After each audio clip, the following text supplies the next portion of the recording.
Yurtimizda yoshlarning tadbirkorlik faoliyatini qo'llab-quvvatlashga qaratilgan chora-tadbirlar izchil davom etmoqda. Bunga yoshlar tayanchi deya e'tirof etiladigan Aloqa bank tomonidan amalga oshirilayotgan qator dasturlarni misol keltirish o'rinlidir. Minglab yangi ish o'rinlarining yaratilishiga sabab bo'layotgan shunday ishlardan biri yoshlar biznesi dasturidir. Mavzuni Qashqadaryo viloyati misolida olib borilayotgan ishlar bilan davom ettiramiz.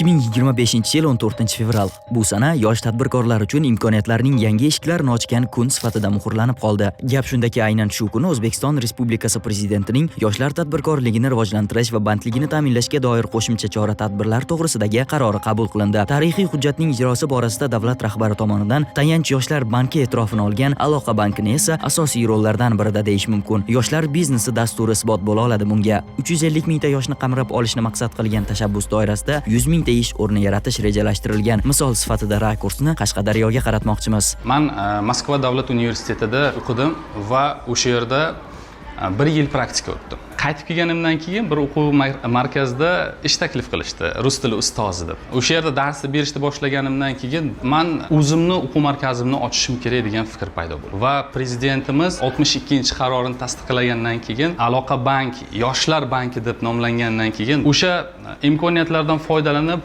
biz kredit oldik. Davlatimiz rahbari bizga bergan imkoniyatlardan biz bitta kichkina maktabni ikkita qildik va shu maktabda 300 dan ortiq hozir yosh bolalar o'qib kelyapti. Ularga 50 dan ortiq yosh iqtidorli ustozlar dars berib kelyapti. Kechagina migrant maqomida bo'lgan yoshlardan biri Botir Abdusalomov. U bugun tadbirkor deya e'tirof etilyapti. Chet elda 5-6 yil ishladim. Chet eldan keldim. Mablag'larim bilan savdo-sotiq bilan ishlab boshladim, shug'ullandim. Mahalla yetakchisi tavsiyasi bilan 1,5 milliard kredit oldim.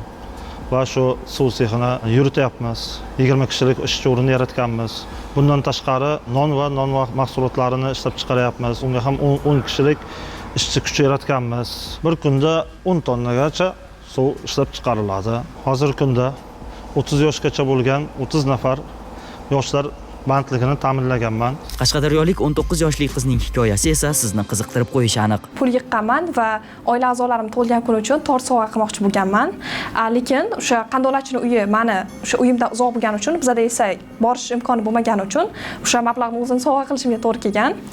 Shu sababli men shunaqa kimgadir tort zarur vaqtda kerak bo'lganda topish va xohlagan narxlarda shirinlik, qandolatchilik mahsulotlarini topish imkonini taqdim etadigan ilovani ishlab chiqishni maqsad qildim. Gulruh Ismoilova Qarshi shahrida o'tkazilgan taqdimotda texnologik g'oyalarga hayot beradigan Aloqa Venture orqali investitsiyaga ega bo'ldi. Natijada Yammi loyihasini ishga tushirdi u. May oyida o'tkazilgan investorlar kunida esa omadli investorlarni yutib olgan loyiha, mening loyiham Yammi bo'ldi.